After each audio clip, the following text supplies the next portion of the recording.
So this is activity 3.13। इसमें कह रहा है take sample of sodium chloride, potassium chloride, barium chloride और any other salt from science laboratory. सबसे पहले what is the physical state of these salt. तो देखो जितने भी सॉल्ट होते हैं वो आपके हार्ड होते हैं एंड ब्रिटल होते हैं, है ना। वो देखा ना काले नमक का ढोका काफी मजबूत यस। होता है, लेकिन मारो अगर अच्छी ताकत से तो वो चूर चूर हो जाता है। ठीक है।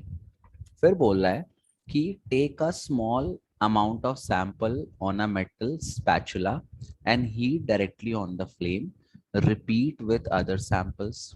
What did you observe? Did the samples impart any color to the flame? Do these compound melt? अच्छा सुन लो, जब ये बर्न होते हैं ना तो जनरली जो आपका सोडियम क्लोराइड है, सोडियम क्लोराइड आपको देगा येलो कलर का फ्लेम। सोडियम लैम्प भी होता है वो येलो कलर का होता है। ठीक है। पोटेशियम आयोडाइड, पोटेशियम आयोडाइड आपको बेसिकली देता है मतलब वॉयलेट कलर का फ्लेम। इसको लेलियाक कलर बोलते हैं बट वॉयलेट आप मान सकते हो। ठीक है। और जो ब्लेरियम आपका क्लोराइड है वो आपको देता है लाइट ग्रीन कलर का फ्लेम। अब देखो फिर से वही चीज, ये प्रैक्टिकल तो आपको लैब में करवाए नहीं गए, तो आपको ये सब रटना पड़ेगा। ठीक है। अब आगे बढ़ते हैं। इसमें कह रहा है डू दिस कंपाउंड मेल्ट। सुन लो, ये मेल्ट नहीं होंगे। नो। क्यों? क्योंकि इनका मेल्टिंग पॉइंट बहुत ही ज्यादा हाई होता है। तो आपकी जो नॉर्मल यस। फ्लेम है ना वो उतना हाई टेम्परेचर प्रोड्यूस नहीं कर पाएगी। फिर आगे, try to dissolve the sample in water, petrol in kerosene, are they soluble? तो they are only soluble in water, है ना। और पेट्रोल और केरोसिन में सॉल्युबल नहीं है। अब देख लो ऐसा क्यों होता है, मैं बता देता हूँ यहाँ पे। वाटर बेटा कैसा कंपाउंड है? वाटर एक पोलर कंपाउंड है। पोलर कंपाउंड वो होते हैं जिसमें कुछ ना कुछ नेट चार्ज प्रेजेंट होता है। जैसे मैंने बताया था पहले भी, वाटर का फॉर्मूला है H2O होता है, ये H2O। इसमें कोवलेंट बॉन्डिंग होती है, मतलब इक्वल शेयरिंग ऑफ इलेक्ट्रॉन होती है। तो इक्वल शेयरिंग ऑफ इलेक्ट्रॉन से क्या होता है कि जो इलेक्ट्रॉन ऑक्सीजन है ना ये बहुत इलेक्ट्रोनेगेटिव है। इसको इलेक्ट्रॉन की बहुत ज्यादा चाह है, बहुत प्यार है इसको इलेक्ट्रॉन से। तो जो इलेक्ट्रॉन शेयर होते हैं ना उस इलेक्ट्रॉन पेयर को अपने पास से खींच लेता है, यहाँ पे और यहाँ पे। तो इस पर पार्शियल 2 यूनिट नेगेटिव चार्ज आ जाता है, इस पर 1 यूनिट पार्शियल पॉजिटिव चार्ज, और इस पर 1 यूनिट पार्शियल पॉजिटिव चार्ज। अब जैसे आपने सॉल्ट डाल दिया NaCl, ठीक है। तो कोई भी चीज किसी सब्सटेंस में सॉल्युबल कब होगी? जब उसके बीच का बॉन्ड टूट जाएगा। अब ये आयनिक कंपाउंड है, ये है Na+, ये है Cl-। तो इनके बीच का बॉन्ड कब टूटेगा? जब इनके बीच कोई तीसरा आएगा ना जो इनको खींचे, अलग करे। तो ये जो नेगेटिव है ऑक्सीजन का, ये सोडियम को खींचता है, और ये जो हाइड्रोजन पे पॉजिटिव है ये क्लोरीन को खींचता है। तो आयनिक कंपाउंड वाटर में ब्रेक हो जाएंगे Na+ और Cl- में। क्यों? क्योंकि वाटर पोलर है। अब देखो ये जो एक्सप्लेनेशन है ये क्लास 11th में आप पढ़ोगे। तो अगर अभी आपको ये चीज समझ में नहीं आ रही है, वैसे तो वो बहुत टफ नहीं है लेकिन फिर भी, तो आप बस इतना याद कर लो कि वाटर आपका पोलर कंपाउंड है। जितने भी पोलर कंपाउंड होते हैं वो आयनिक कंपाउंड को डिसॉल्व कर देते हैं अपने अंदर, या वो सॉल्युबल होते हैं उसमें। और फिर दूसरे आपको कौन से कंपाउंड दिए हैं? दूसरा आपको दिया है पेट्रोल, और क्या दिया है? केरोसिन। पेट्रोल और केरोसिन ये कैसे कंपाउंड है? ये नॉन पोलर है ना। जिसन लो, जिस भी कंपाउंड में कार्बन हाइड्रोजन बॉन्ड होता है, कार्बन हाइड्रोजन, वो सारे नॉन पोलर होते हैं, इसमें कोई भी चार्ज नहीं होता। तो अगर इसमें चार्ज नहीं है तो ये इसके बीच का फोर्स ऑफ अट्रैक्शन कम नहीं कर पाएगा और इसके बॉन्ड को ब्रेक नहीं कर पाएगा। तो इसीलिए पेट्रोल, केरोसिन आदि में ये सॉल्युबल नहीं होगा, तो इसमें ये नॉन सॉल्युबल है। तो पेट्रोल दे दे, केरोसिन दे दे, डीजल दे दे, नैप्थलीन दे दे, ये सब पोलर का नॉन पोलर कंपाउंड है। इसमें कार्बन हाइड्रोजन बॉन्ड प्रेजेंट है और इसमें आपका आयनिक कंपाउंड सॉल्युबल नहीं होंगे। आयनिक कंपाउंड किस में सॉल्युबल हैं? केवल पोलर कंपाउंड में, और पोलर का सबसे अच्छा एग्जांपल क्या है? वाटर। ठीक, वाटर। आगे। Make a circuit as shown in figure 3.8 and insert the electrode in a solution of one salt. What did you observe? Take the other sample too in this manner. चलो, तो आपको एक circuit बनाना है और फिर salt को थोड़ा dissolve कर देना है पानी या एसिड में, और फिर बिजली कंडक्ट करवानी है। तो अच्छा, तो एक चीज ध्यान रखना, जितने भी आयनिक कंपाउंड हैं वो मॉल्टन स्टेट में, कौन से स्टेट में? जब वो पिघल जाते हैं, मॉल्टन स्टेट, क्योंकि मॉल्टन स्टेट में वो फाइनली सॉल्युबल हो जाएंगे और किस में ब्रेक हो जाएंगे? Na+ और Cl- में।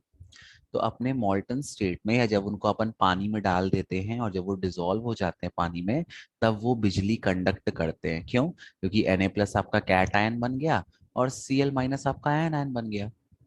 तो Na+ और Cl- will conduct the electricity. ठीक, लेकिन अगर वो सॉलिड स्टेट में है, जैसे आपने काला नमक देखा है, काले नमक का ढोका, सॉलिड स्टेट में तो Na और Cl के बीच बहुत स्ट्रांग बॉन्ड होता है, तो कैट आयन और एन आयन तो फॉर्म होंगे नहीं। तो अगर कैट आयन और एन आयन फॉर्म नहीं होंगे तो क्या होगा? आपका बिजली कंडक्ट नहीं होगा। तो एक चीज यहाँ पे ध्यान रखनी है कि जो आयनिक कंपाउंड है या जितने भी सॉल्ट हैं, NaCl और MgCl2, AlCl3, ये सब इलेक्ट्रिसिटी कंडक्ट करते हैं, लेकिन कब? जब ये एक्वस फॉर्म में प्रेजेंट हो, पिघले हुए हो पानी में। अगर ये सॉलिड फॉर्म में है तो ये बिल्कुल भी बिजली कंडक्ट नहीं करेंगे। ठीक है। What is your inference about the nature of these compound? तो वही इन्फ्रेंस यही है भाई कि हार्ड है, ब्रिटल है, गुड कंडक्टर ऑफ इलेक्ट्रिसिटी है। कब? जब वो पानी में डिसॉल्व होते हैं तभी। और क्या दिया इसके बाद?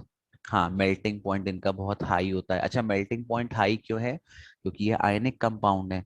आयनिक कंपाउंड में ऑपोजिट चार्जेस के बीच फोर्स ऑफ अट्रैक्शन होता है, तो ये जो अपोजिट चार्जेस के बीच फोर्स ऑफ अट्रैक्शन बहुत हाई होता है। और मैंने अब बताया था, आयनिक कंपाउंड सबसे, या आयनिक बॉन्ड सबसे स्ट्रॉन्ग बॉन्ड होते हैं। 3 प्रकार के बॉन्ड होते हैं आयनिक, सबसे पहला, फिर कोवेलेंट, और तीसरा आता है डेटिव, है ना? तो कोवेलेंट तो आप पढ़ोगे अभी क्या बोलते हैं, कौन से चैप्टर में? नेक्स्ट चैप्टर में, कार्बन चैप्टर 4 में। डेटिव CBSE के सिलेबस में क्लास 10th में नहीं है, बट मतलब होता है, डेटिव बॉन्ड भी एक होता है। तो सबसे स्ट्रॉन्ग आपका आयनिक बॉन्ड है इसमें, सबसे स्ट्रॉन्ग। ठीक है, ध्यान रखना है चीज। तो इसलिए इनका मेल्टिंग पॉइंट हाई है, क्योंकि पार्टिकल्स जल्दी एक दूसरे से दूर नहीं होते। बन जाएगा ये activity. Hmm. Yes sir. Yes sir. Yes तो सर। हाँ, तो यस सर। एक्टिविटी आप लिख लेना, मतलब इसका जो जो भी इसके मैंने आंसर लिखवाए हैं वो अपनी कॉपी में लिख लेना, क्योंकि मैंने बताया है केमिस्ट्री में 90% क्वेश्चन एक्टिविटी से पूछेगा बोर्ड एग्जाम में, और जो एक्टिविटी नहीं पढ़ के जाएगा उसको पाप लगेगा। ठीक है, अब देखो आगे बढ़ते हैं। इसके बाद रुको, मेरे को एनसीईआरटी खोल लेने दो। इसके बाद नेक्स्ट टॉपिक है, हाँ, इनका मेल्टिंग और देखो बॉइलिंग पॉइंट दिया है, टेबल दिया, टेबल 3.4। अगर आपके पास एनसीईआरटी तो आप भी खोल के देख सकते हो अपनी बुक में। इन टेबल 3.4 द मेल्टिंग, अरे यार यही तो नाटक है बस। चलो ठीक है, सुनो मैं इसको बंद कर देता हूँ, मैं क्रोम ही शेयर कर देता हूँ, ठीक है? Yes sir. कहाँ गया क्रोम? ये है क्रोम। ये देखो, इनका MPVP दिया है, तो आप देखो इनका MPVP कितना हाई है, 1074, 1000 केल्विन, है ना? तो 1000 केल्विन बेटा बहुत स्ट्रॉन्ग टेम्परेचर है। इतना स्ट्रॉन्ग टेम्परेचर अपन अपने घर में जल्दी से प्रोड्यूस नहीं कर सकते, इसके लिए अच्छी हाई फ्लेम चाहिए। 887, 1045, 2850 कैल्शियम ऑक्साइड का। तो they have very high melting and boiling point. ठीक, ये चीज ध्यान रखना। अपन इसको जनरली यस सर। माचिस या किससे जला के मेल्ट नहीं कर सकते, वहां पे इतना टेम्परेचर प्रोड्यूस नहीं हो सकता। तो यहाँ पर ये लास्ट सर आपका इनके मेल्टिंग और हाँ, सर इनके मेल्टिंग पॉइंट और बॉइलिंग पॉइंट के नंबर्स रन करने पड़ेंगे? नहीं नहीं, लर्न नहीं करना, बस इतना याद कर लो कि they have high melting and boiling point. क्यों है और उसका रीजन पढ़ लो, बिकॉज इनके बीच स्ट्रॉन्ग इंटर आयनिक फोर्स होता है ना। कौन सा? इलेक्ट्रोस्टैटिक फोर्स होता है। कैट आयन और एन आयन होते हैं ये, ठीक है, याद नहीं करना, डोंट डोंट मेमोराइज इट। हाँ, ये प्रॉपर्टीज याद करनी है। देखो यहाँ पे, you may have observed the following general properties of ionics: physical nature, ionic compound are solid and are somewhat hard because of strong force of attraction between the positive and negative ion. These compound are generally brittle. Brittle मतलब मार दोगे तो टूट जाएंगे, and break into pieces when pressure is applied. Next, melting and boiling point. Ionic compound have high melting and boiling point. This is because a considerable amount of energy is required to break the strong inter-ionic attraction. है ना, बता दिया था मैंने, बहुत ज्यादा inter आयनिक attraction होता है, तो इसलिए एमपीबीपी इनका हाई होता है। सॉल्युबिलिटी, अच्छा, आयनिक का दूसरा नाम इलेक्ट्रोवेलेंट है, कंफ्यूज मत हो जाना।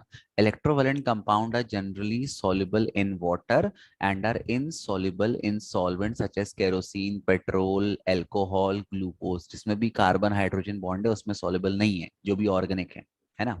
आगे, कंडक्शन ऑफ इलेक्ट्रिसिटी, बस इसमें इतना पढ़ने की जरूरत नहीं है, बस क्या ध्यान रखना है, आयनिक कंपाउंड जब वाटर में सॉल्युबल हो जाएंगे और जब वो कैट आयन और एन आयन में ब्रेक हो जाएंगे तभी वो बिजली कंडक्ट करेंगे। सॉलिड स्टेट में बिजली कंडक्ट नहीं करेंगे, क्योंकि उस समय वो एक दूसरे को बहुत स्ट्रांगली बॉन्डेड होंगे, क्योंकि उनके बीच कोई तीसरा आदमी आया नहीं है, तो उनके बीच का प्यार बहुत ज्यादा है, बचपन का प्यार है। तो अगर वो सॉलिड स्टेट में है तो कोई तीसरा उनके अराउंड प्रेजेंट नहीं है, उनका बॉन्ड टूटेगा नहीं, कैट आयन एनायन फॉर्म नहीं होंगे और वो बिजली कंडक्ट नहीं करेंगे। जैसे पानी में डालोगे, पानी उन दोनों को अलग कर देगा, उनके बीच दरार ले आएगा, Na+ का मान लो कैट आयन मिल गया, Cl- का एन आयन मिल गया, फिर यही आयन मूव करके बिजली कंडक्ट करवाते हैं। तो इसमें मेन क्या आपको याद Yes, रखना sir. है, आयनिक कंपाउंड, यहाँ दिया भी देखो, ionic compound conduct electricity in मॉल्टन state बन जाएगा। हम्म Yes, sir. Yes, sir. हम्म अब देखो, right the electron dot structure of sodium. अब देखो यहाँ पे क्या सिंगल एटम दिया है, यहाँ पे सिंगल एटम है, मल्टीपल एटम नहीं दिए हैं। तो जब भी सिंगल एटम दिया रहता है ना और उसका इलेक्ट्रॉन डॉट बनाने को बोल दे, तो सिंगल एटम के लिए आप उसका इलेक्ट्रॉनिक कॉन्फ़िगरेशन बना दो। लास्ट 9th में पढ़ा था ना, कि भूल गए? सर एक बार फिर से बता दीजिए please. Wait, I am feeling hungry.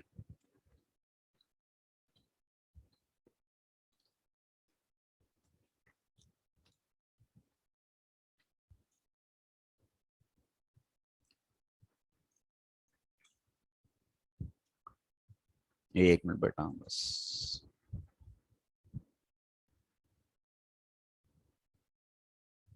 हम्म,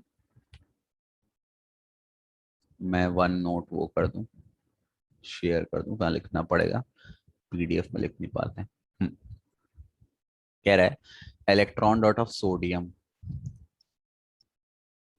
कितना एटॉमिक नंबर है? 11। पहले ऑर्बिट में 2, दूसरे में 8, तीसरे में 1, K L M।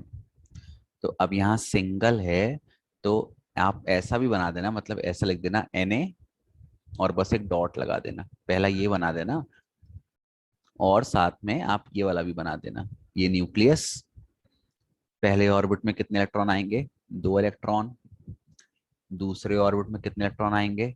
8, 1 2 3 4 5 6 7 8। और लास्ट ऑर्बिट में कितने इलेक्ट्रॉन आएंगे? 1 इलेक्ट्रॉन। तो ये भी बना देना और ये भी खैर अब तो बनाने के लिए आएगा नहीं, या तो सिंपल ऐसा बन के आ जाएगा या तो ऐसा बन के आ जाएगा, आपको टिक द करेक्ट ऑप्शन करना पड़ेगा। ऑक्सीजन कितना होता है? 8, पहले में 2, दूसरे में 6, तो ये हो गया। बस इसमें 2 इलेक्ट्रॉन लगा दो यहाँ पे, है ना। जब अपन ये इलेक्ट्रॉन डॉट वाला फॉर्म बनाते हैं, अरे 2 नहीं यार, 1 2 3 4 5 6, तो केवल वैलेंस इलेक्ट्रॉन शो करते हैं। वैलेंस इलेक्ट्रॉन मतलब वो इलेक्ट्रॉन जो आउटर मोस्ट ऑर्बिट में प्रेजेंट है। नेक्स्ट, मैग्नीशियम, सेम मैग्नीशियम का, मैग्नीशियम कितना होता है? 12। तो पहले में 2, दूसरे में 8, तीसरे में 2, फिर से आप Mg ऐसा बना दो और इसमें 2 इलेक्ट्रॉन ऐसे रख दो, खत्म, ये Mg बन गया।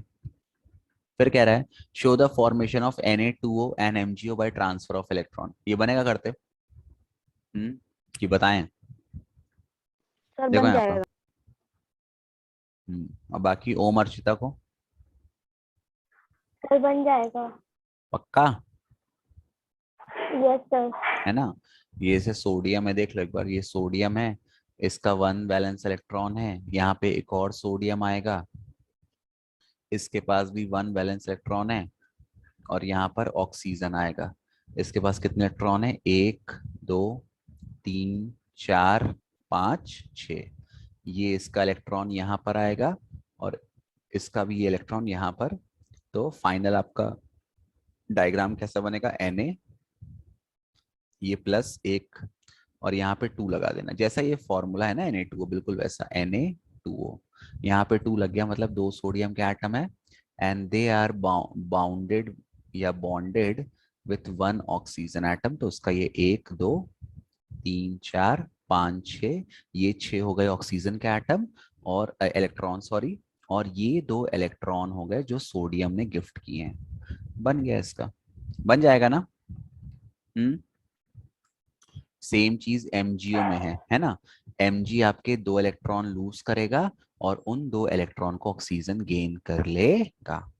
What are the ion present in these compound? इसमें सोडियम आयन और ऑक्साइड आयन, इसमें मैग्नीशियम आयन और ऑक्साइड आयन। बन जाएगा? Yes sir. Yes sir. Why do ionic compound have high melting point? Because they are bounded by strong electrostatic forces that are present between the cation and anion। उनके anion। बीच, हाँ, उनके बीच strong electrostatic force होता है जो cation और anion के बीच होता है। बन जाएगा? सर देखें ना, क्या they can? सर मतलब इलेक्ट्रोस्टैटिक जो फोर्स रहता है उसकी वजह से जो कैटायन एनायन रहते हैं वो अलग नहीं हो पाते हैं, इसी वजह से उनका जो हाँ हाई हाँ, मेल्टिंग बहुत यस। बहुत सही, Sir, very. large electric force of attraction between two opposite charge ions. हाँ ये भी सही है, they have a very large attractive force between oppositely charge ion. सही है, सारे आंसर सही हैं। खैर वहां तो आप देखो ऑप्शन आएगा तो आपको समझ में आ ही जाएगा कौन सही है कौन सा गलत है, इजंट इट? मेरा माउस भी खराब हो गया पता नहीं, वैसे भी काम कर रहा है, चलो ठीक है। अब अपने को देखो ये चैप्टर खत्म हो गया। जो ओर वाला टॉपिक है वो कट है और कोरोजन वाला टॉपिक भी कट है, ठीक है? तो now we will do the NCERT exercise. Okay, जल्दी जल्दी करेंगे और आज ही खत्म कर लेंगे अभी। और यार टाइम काफी हो गया, 22 मिनट हो गया, यस मजाक मजाक में। चलो देखो पहला question, which of the following pair will give displacement reaction? पहले में होगा हाँ या ना? NaCl प्लस Cu, बताओ No sir. होगी कि नहीं? नो नो सर है। नहीं हुआ। हाँ, कॉपर लेस रिएक्टिव है तो यहाँ पे नो रिएक्शन। दूसरे में MgCl2 प्लस Al, होगा कि नहीं? हाँ या ना? No sir नहीं होगा। हाँ, नहीं होगा सर। एल्यूमिनियम लेस रिएक्टिव है, नहीं डिस्प्लेस कर पाएगा मैग्नीशियम को। दूसरा FeSO4 प्लस सिल्वर, होगा कि नहीं? No sir. नहीं होगा, सिल्वर लेस रिएक्टिव है Fe से। लास्ट AgNO3 प्लस कॉपर, होगा? यस ये होगा। हाँ, Yes sir. कॉपर ज्यादा रिएक्टिव है तो ये बना लेगा copper nitrate CuNO3 whole twice plus Ag। Balance कर दो, नाइट्रेट के 2 हैं, यहाँ पे 2 लगा दो, आगे इसके 2 लगा दो, बैलेंस हो गई। अच्छा एक चीज, colour change. Yes. Silver nitrate colourless होता है, क्या होता है? और कॉपर कलर। के जितने भी सॉल्ट सॉल्यूशन है वो ब्लू कलर के होते हैं। तो कलर चेंज हो जाएगा फ्रॉम कलरलेस टू ब्लू और रिएक्शन होगी, बन जाएगा। Yes sir. हाँ, सेकंड क्वेश्चन वैसे कट गया ये, बट फिर भी, which of the following method is suitable for preventing an iron frying pan, जिसमें खाना बनाते हैं, from rusting? Sir all of these होगा इसका। बताओ बाकी, या वैष्णवी और Archita? Yes sir all of the above होगा। वैष्णवी? Sir all। अब सुनो, सवाल बहुत अच्छा पूछा है, बोल रहा है आयरन फ्राइंग पैन, मतलब जिसमें खाना बनाते No हैं। sir इसका ये हो सकता है applying a coating of हाँ, zinc. एक बात बताओ, तुम लोग जिसमें खाना बनाते हो उसमें ग्रीस लगाओगे? नहीं ना, तो इसीलिए क्वेश्चन अच्छा है। यस सर, इसका सी वाला होगा। पेंट भी नहीं लगाओगे, पेंट आपका उखड़ के बाहर आ जाएगा। तो ऑल ऑफ द अबव भी गलत हो गया। आपको ऑप्शन सर देता है applying a coat of coat of zinc, वो जिंक। क्योंकि वो और रिएक्शन से प्रिवेंट करेगा। इसको बोलते हैं गैल्वेनाइजेशन। क्या बोलते हैं? ये कट गया है गैल्वेनाइज। सिलेबस से, ठीक है, इसको वैसे पढ़ने की जरूरत नहीं है, बट फिर भी पता होना चाहिए। जब जिंक की कोटिंग चढ़ाते हैं आयरन पे, तो उस मेथड को या प्रोसेस को गैल्वेनाइजेशन बोलते हैं। चलो नेक्स्ट बताओ, क्वेश्चन 3। सर कैल्शियम होगा इसका। An element reacts with oxygen to give a compound with a high melting point. फिर this sir compound is calcium. also soluble in water. The element is likely to be, देखो carbon तो नहीं है, silicon भी नहीं है, iron भी नहीं है, तो आपका बचा कैल्शियम, है ना। कैल्शियम। कैल्शियम, आपका जो कैल्शियम हाइड्रोक्साइड है वो एक अल्कली है, तो इसमें रिएक्शन क्या हो जाएगी? Ca+O2 विल गिव CaCO2 लिख रहा हूँ, सॉरी, CaO, कैल्शियम ऑक्साइड। इसको बैलेंस कर दो, यहाँ पे 2 है, यहाँ 2 लगा दो और यहाँ 2 लगा दो, और फिर CaO+H2O will form KOH Ca। Whole twice. इसका जनरल नेम क्या है? Calcium hydroxide. वो तो उसका केमिकल नेम है, जनरल नेम। Called lime. हाँ, या लाइम वाटर, ठीक है। Next, food cans are sir coated with milk magnesia का मतलब? मिल्क ऑफ मैग्नीशिया, मतलब बेटा होता है ऐसा कोई भी सब्सटेंस जिसको अपन इस्तेमाल करते हैं एसिडिटी खत्म करने के लिए, है ना। मतलब जनरली कई सारे लोग बोलते सर हैं उसका कोई केमिकल नेम होता है, जैसे कि इसका हो सुन लो, गया milk of magnesia. MgOH whole twice antacid है ना, और NaHCO3 ये भी एंट एसिड है। तो ये सब मिल्क ऑफ मैग्नीशिया में आते हैं, ऐसी कोई भी चीज जो एसिडिटी खत्म करने में हेल्पफुल है मिल्क ऑफ मैग्नीशिया में आ जाती है। यस ठीक, सर। चलो फोर्थ वाला बताओ। Food cans are coated with tin and not with zinc because, zinc is more Zinc is reactive more than reactive tin. than tin. चलो, आपकी रिएक्टिविटी सीरीज में दिया सर नहीं है। सी। इसे हाइड्रोजन है, हाइड्रोजन के ऊपर लेड है, और लेड के ऊपर टिन होता है। तो टिन बहुत लीस्ट रिएक्टिव है, इसीलिए टिन का अपन इस्तेमाल करते हैं, है ना। तो इसमें आंसर क्या होगा? Zinc is more reactive than tin. अगर अपन जिंक की कोटिंग लगा देंगे, तो मान लो इसमें खाना स्टोर है, कोई भी गैस आई, कोई भी सॉल्ट आया, जिंक सबसे रिएक्ट कर जाएगा और आपके खाने को बर्बाद कर देगा। यस सर, स्पॉइल हो जाएगा। स्पॉइल कर देगा, स्पॉइलर अलर्ट हो जाएगा। मनी हाइस्ट देख ले तुम लोग नेक्स्ट सीजन, यस सर। क्या होता है बता दो, मैं तो नहीं देखा, स्पॉइलर दे दो। सर अभी एपिसोड 1 देखा है, मेरा पूरा नहीं हो पाया है सर, इधर टाइम गुड, नहीं मिल रहा मेरे को। अच्छी बात है। चलो एक ही एपिसोड देखो, उसके आगे मत देखना। मैं सोच रहा हूँ जब दोनों, मतलब जब दूसरा पार्ट आ जाएगा ना, फिर मैं दोनों एक साथ देखूंगा। एक देखो फिर उसमें क्या मतलब। Next question, you are given a hammer, a battery, a bulb and a wire, how could you use them to distinguish in sample of metal and non metal. चलो बहुत ईजी है, मैं बता देता हूँ। हैमर का इस्तेमाल करेंगे पहले अपन, उनको बीट करेंगे, अगर वो थिन शीट में कन्वर्ट हो जाते हैं तो वो मेटल है, अगर वो मेलिएबल ब्रेक, हो जाएगा। हाँ अगर वो ब्रेक हो जाता है तो वो नॉन मेटल है ना। फिर उसके बाद दिया है बैटरी, दिया है बल्ब, दिया है वायर, दिया है स्विच दिया है। तो उसमें अपन क्या करेंगे, पहले सर्किट कंप्लीट करेंगे, और फिर सर्किट में एक छोटी सी यहाँ पे जगह छोड़ देंगे, उस जगह में अपन जो भी सब्सटेंस अपने को दिया उसको प्लेस कर देंगे, और फिर करंट पास करेंगे अपन बैटरी से। अगर बल्ब जल जाता है, अगर बल्ब जल जाता है तो वो मेटल है, और अगर बल्ब नहीं जलता तो वो नॉन मेटल है। बन जाएगा, यस सर। बस यस। इतना करना है। फिर कह रहा है assess the usefulness of these test in distinguish between metal and non metal.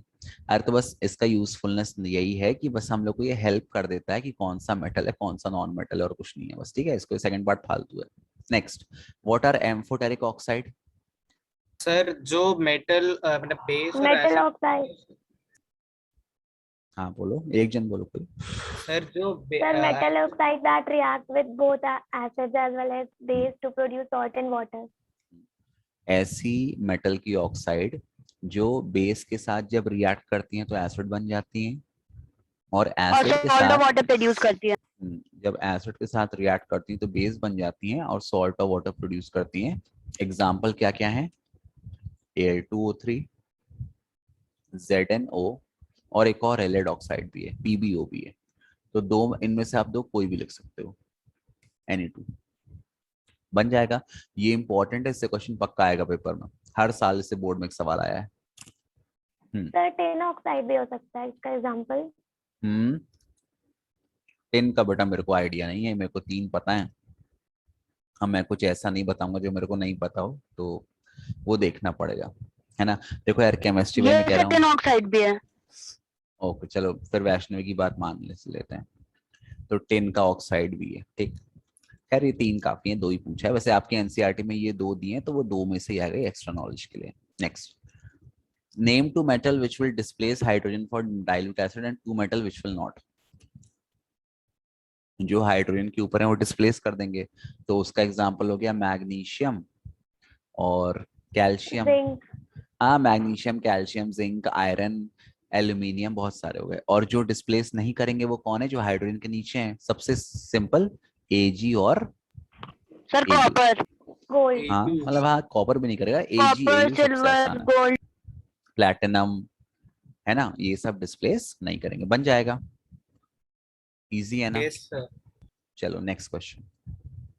1 minute, अब मैं चाहता हूँ कि सारे क्वेश्चन एक साथ आ जाएं, कोई क्वेश्चन बचे नहीं। चलो, अभी अपने पास बचे 9 मिनट, हो जाएगा 9 मिनट में एक्सरसाइज। अब दिखा रहा है 10 मिनट। जूम का पेड वर्जन बहुत महंगा है, पता है, 2,000 रुपये कुछ पड़े आते हैं 1 महीने के, तो उसको खरीदना कोई उतना। मतलब नहीं है खरीदने का, रिकरिंग इज बेस्ट। हाँ, देखो यहाँ पे ये क्वेश्चन नंबर 8 कट गया है, ठीक है, रिफाइनिंग वाला पार्ट सिलेबस से कट गया है, दिस हैज बीन इरेडिकेटेड, इसको छोड़ दो। Pratyush took sulphur powder on a spatula and heated it. जैसे हीट करेगा क्या इक्वेशन होगी? S plus O2 will give SO2, sulfur dioxide. SO2। He collected the gas evolved by inverting a test tube over it. ये देखो, ये दिया है यहाँ पे क्या कर रहा है, as shown in the figure below. What will the action of gas on dry sun लो? अगर कभी भी litmus sir no paper dry, change. हाँ लिटमस पेपर ड्राई है तो उसमें ड्राई में कोई चेंज नहीं होता। कोई चेंज नहीं ठीक होता, सर, आप पानी जरूरी है, ठीक है, उनको अलग करने के लिए। फिर मॉइस्ट लिटमस पेपर में क्या होगा, क्या कलर हो जाएगा लिटमस पेपर का? रेड। रेड। क्यों रेड हुआ? इट बिकम्स रेड हाँ, बिकॉज ये बिकॉज कैसी इट इज ऑक्साइड है? एसिडिक। Acidic oxide. फिर आगे बढ़ते हैं। Right a balance chemical equation for the reaction taking place. तो ये तो पहले पार्ट की हो गई। और जब ये गैस मॉइस्ट लिटमस से रिएक्ट करेगी तो ये फॉर्म करती है sulphurous acid H2SO3। SO3।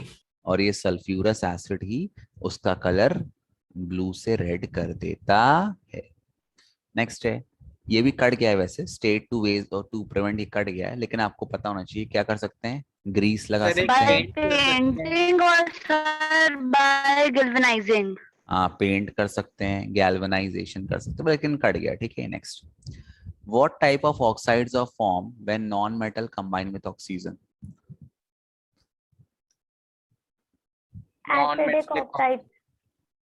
Acidic oxide. अरे नॉन मेटलिक तो बनेगी, बट वो नेचर में कैसी है? एसिडिक। एसिडिक है। एग्जाम्पल क्या है? CO2, SO2, NO2, ये सारे एग्जाम्पल हैं। Yes. Next, give reason. Platinum, gold and silver are used for making jewellery. बताओ क्यों, कौन बताएगा? Sir sir because these metals are lustrous and least हाँ, reactive. गुड, पहला पॉइंट अर्चिता ने बोला कि they are sir lustrous. Because they are malleable and ductile. हाँ, ये भी सही है। अर्चिता ने बोला शाइनी है। अर्चिता ने एक बात और बोली कि ये लीस्ट रिएक्टिव है। लीस्ट रिएक्टिव है तो इसमें कोरोजन नहीं होता, no corrosion, there is no corrosion. फिर तीसरी बात बोली किसने? वैष्णवी ने, कि they are malleable and ductile, बहुत ज्यादा मेलिएबल और डक्टाइल होते हैं, तो इनके छोटे से टुकड़े से बहुत अच्छे अच्छे ऑर्नामेंट डिफरेंट डिजाइन के बनाए जा सकते हैं। Next, B part, sodium, potassium and lithium are stored under oil.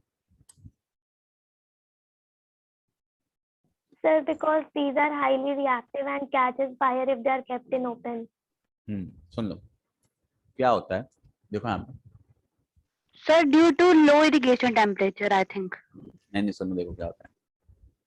अगर सोडियम को मैंने रख दिया खुले में, तो एयर में होता है मॉइस्चर, मॉइस्चर मतलब पानी, वो उससे रिएक्ट करेगा और बनेगा सोडियम ऑक्साइड प्लस हाइड्रोजन। अब ये रिएक्शन इतनी एक्सोथर्मिक होती है, इतनी ज्यादा हीट प्रोड्यूस होती है कि उस हीट से ये जो हाइड्रोजन है ये क्या करता है, इट कैचेस फायर। और आपका सर, पूरा बहुत ही मेटल violent बर्बाद हो जाता है, reaction आग होता लग जाती है। हाँ, बहुत वायलेंट रिएक्शन है। तो इनको अपन ऑयल में इसलिए रखते हैं ताकि इनको हवा की नमी ना लगे, इनको मॉइस्चर ना लगे, क्योंकि जैसे मॉइस्चर इनको ना मॉइस्चर फील मिलेगा, करना है। हाँ जैसे इनको मॉइस्चर मिलेगा ये आग पकड़ लेंगे। तो इसका आंसर ये है, ठीक है। तो to cut the moisture through them, moisture को हटाने के लिए। नेक्स्ट सी वाला, aluminium is highly reactive metal yet it is used to make utensil for cooking. Sir, because of high melting points. नहीं नहीं, हाँ मतलब ठीक है, एक बार कह सकते हो, बट कह रहा है हाईली रिएक्टिव, उसका आंसर देना है भाई। Sir, aluminium forms a non-reactive layer of aluminium हाँ वेरी oxide. गुड, सुन लो, सही So बोला। when aluminium reach with substance, so it's not form and हाँ मैं समझ गया वैष्णवी तुम क्या कहना चाहती हो। सुनो, एल्यूमिनियम रिएक्टिव है और ऑक्सीजन से रिएक्ट करता है और क्या फॉर्म कर लेता है, Al2O3। O3। बैलेंस कर लो, 3 2 6, यहाँ 3 लगा दो, यहाँ 2 लगा दो, यहाँ पे 4 लगा दो। अब जैसे ये प्योर में आपका एल्यूमिनियम का मेटल है, इसके ऊपर Al2O3 की एक पतली सी लेयर जम गई। अब ये जो लेयर है ये अंदर वाले मेटल को प्रिवेंट करती है रिएक्ट करने से बाहर प्रेजेंट Sir, किसी what? भी चीज से। तो it acts as a preventive coating and does not let the Sir, excuse me, हाँ sir. हाँ बोलो। Sir, this layer prevents aluminium to react with other substances. सही बोला। तो ये जो लेयर है ये एल्यूमिनियम को दूसरे सब्सटेंसेस से रिएक्ट करने से रोक देती है। और इसका कॉमन अपन एग्जांपल कहाँ यूज करते हैं, एल्यूमिनियम फॉयल में, है ना, जिसमें खाना रैप करते हैं। यस नेक्स्ट क्वेश्चन, ये काट दो, ये कट गया, ठीक है। अब इसके बाद लास्ट क्वेश्चन अपना आ गया, ये कॉपर वाला भी क्वेश्चन कट गया 12। चलो फिर भी देख लेते हैं, टाइम कितना बचा है, 3 मिनट बचे हैं यार बस। यस सर, 3 minutes for और चलो देख लेते हैं, फिर भी जितना होता है उतना देख लेते हैं, नहीं तो फिर से शेड्यूल कर दूंगा मैं। आज ये एटलीस्ट खत्म कर दें एक्सरसाइज, तो कल मैं आपका टेस्ट मतलब क्वेश्चन कुछ अपन एक्स्ट्रा कर लें, MCQ और 1 वर्ड। Yes sir. अरे तो वही पेज आ गया यार, sorry, such due mess.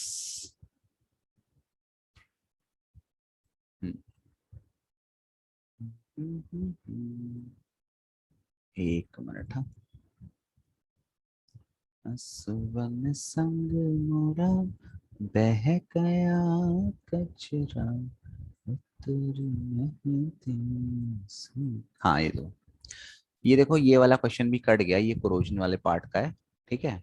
But फिर भी मैं बता देता हूँ कि जो कॉपर होता है वो फॉर्म करता है CuCu3 की लेयर, और ये ग्रीन कलर की लेयर होती है। तो कॉपर जब कोरोड होता है तो कॉपर कार्बोनेट फॉर्म करता है। अब इसको नींबू या, अच्छा मैंने आपको बताया था जितने भी मेटल के कार्बोनेट हैं उनका नेचर क्या होता है, बेसिक। अब मैं इस बर्तन को नींबू से धो रहा हूँ, नींबू में कौन सा एसिड है, सिट्रिक एसिड। तो acid reacts with base to form salt and water. Water. हाँ, तो इसके कारण से जो ये CuCu3 की जो लेयर है रस्ट की, ये हट जाती है। बट ये सिलेबस से कट गया, इसको पढ़ने की जरूरत नहीं है, ठीक। Differentiate between metal and non metal on the basis of their chemical property. चलो चलो मैं शेड्यूल कर रहा हूँ, ठीक है, 10 मिनट और थोड़ा पढ़ लेते हैं, फिर यस यस उसके बाद, ठीक है। चलो आ जाओ वापस। Yes sir.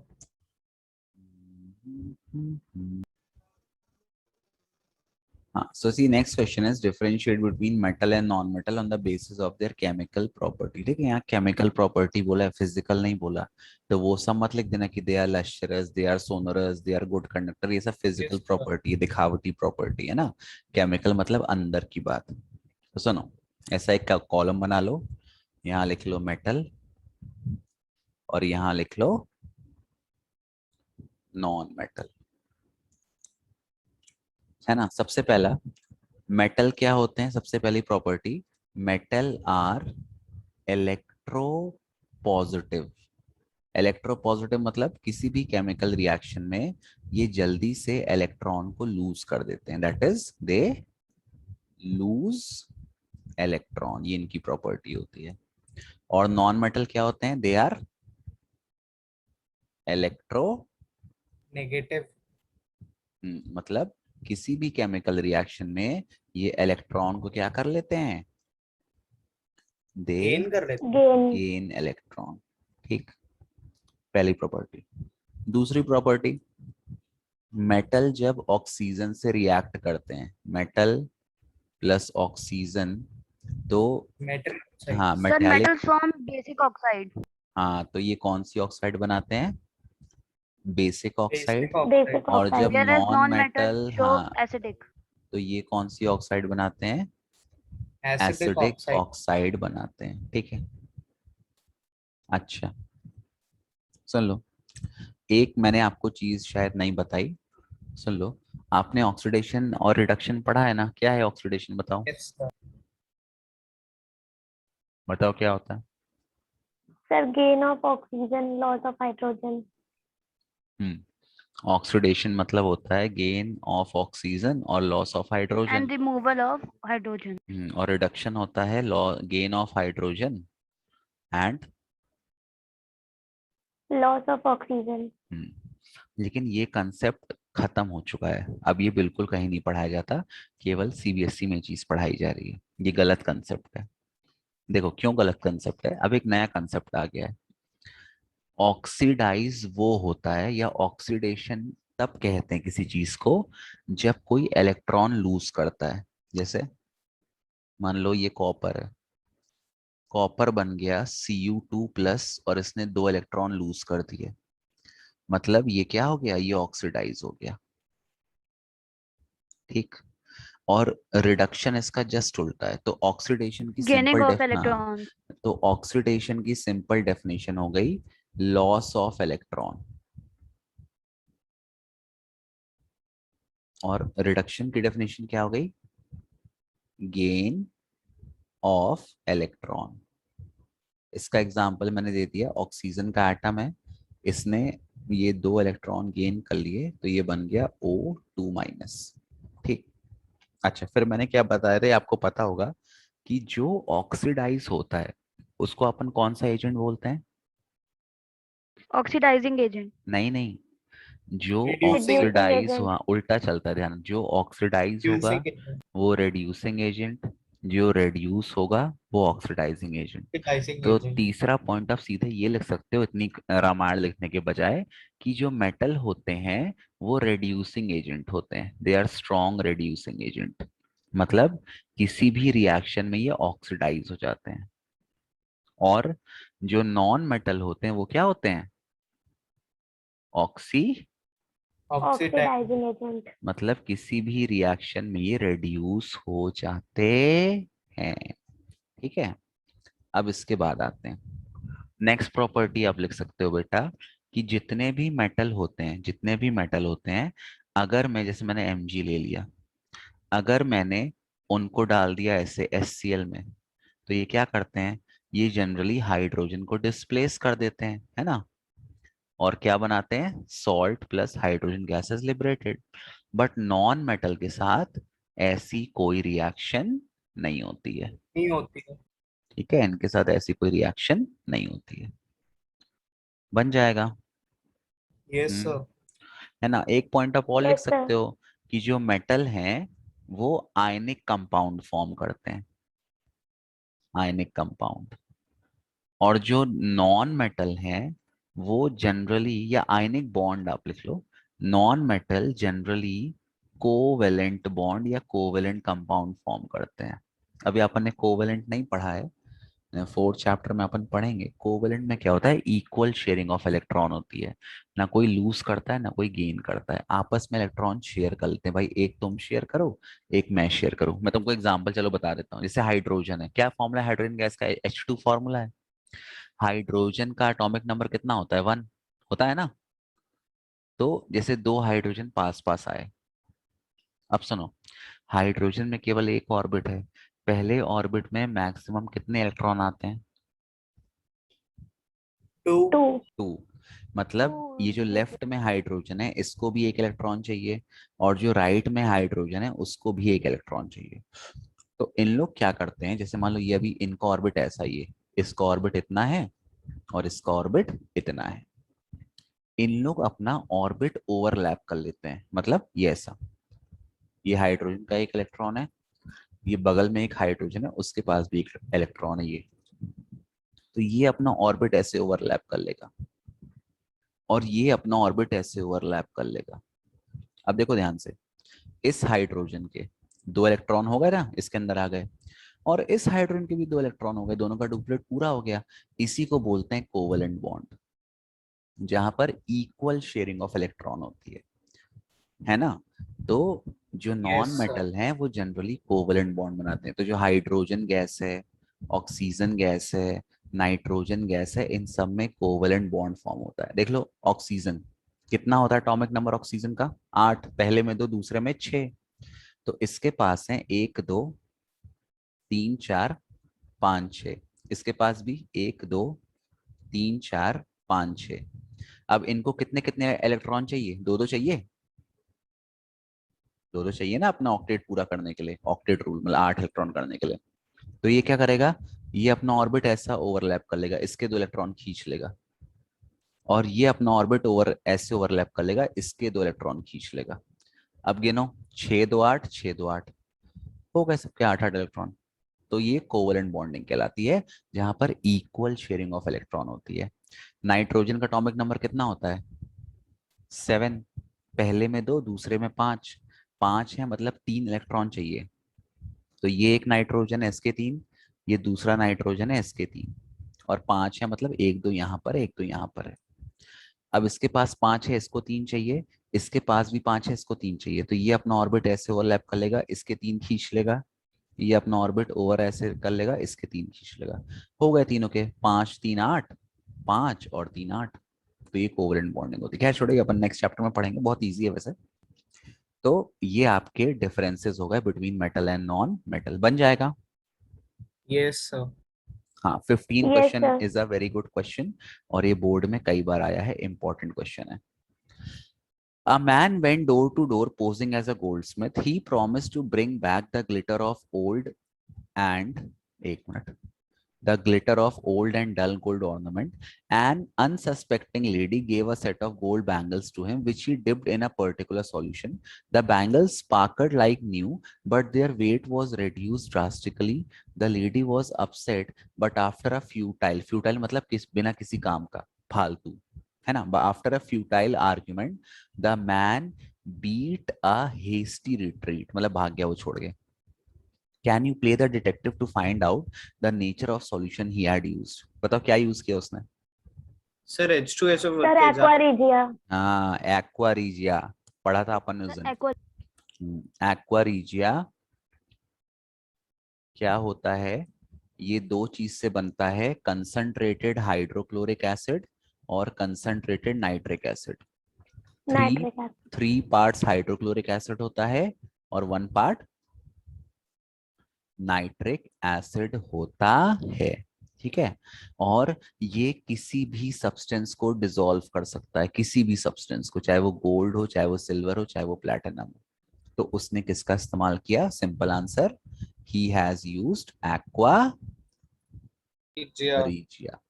Highly concentrated acid का मिक्सचर है और किसी को भी डिसॉल्व कर सकता है। Last question, give reason why copper is used to make hot water tank and not steel. और यहाँ दिया है it is an alloy of iron. क्यों? Sir, copper is better conductor of heat than steel and it is also a non नहीं,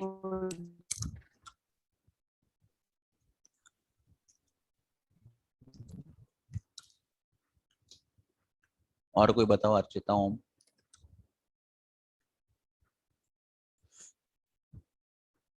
Sir, Sir, copper does not react with water at any temperature. हाँ, सुन लो, hot water tank मतलब जिसमें अपन पानी गर्म कर रहे हैं। अब जिसमें अपन पानी गर्म करेंगे तो उसमें तो पानी भाप भी बन जाएगा, बहुत टेम्परेचर हाई होगा। और आपको पता है जब आयरन को अपन स्टीम से रिएक्ट करवाते हैं तो क्या बन जाता है? Fe3O4 plus H2। आपके एनसीईआरटी में दिया है रिएक्शन ऑफ मेटल विथ, है ना? Sodium potassium Yes. Cold water से करते हैं, कैल्शियम भी कोल्ड वाटर से करता है बट रिएक्शन बहुत विग्रेस नहीं होती। मैग्नीशियम हॉट वाटर से करता है, और मैग्नीशियम एल्यूमिनियम ये सब हॉट वाटर से करते हैं। और ये जो आयरन है ये आपका स्टीम से रिएक्ट करता है।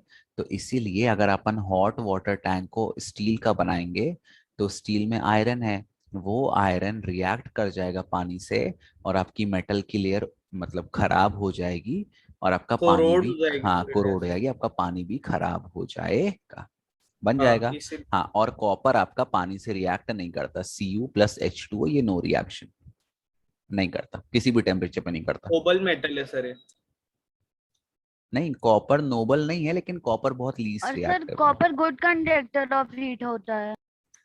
हाँ, गुड कंडक्टर, हाँ वो एक चीज है।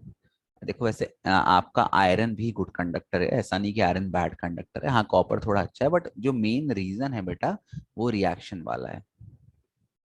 ठीक है, क्लियर है ये चीज? ठीक है, गुड कंडक्टर है, आयरन भी गुड कंडक्टर है, ऐसा नहीं है। Iron is also good conductor, उतना अच्छा नहीं, बट जो मेन रीजन है वो रिएक्शन वाला है कि आयरन स्टीम से रिएक्ट कर जाएगा और Fe3O4 फॉर्म कर लेगा। Fe3O4 का कलर क्या होता है? ब्लैक कलर का होता है, ये ध्यान रखना।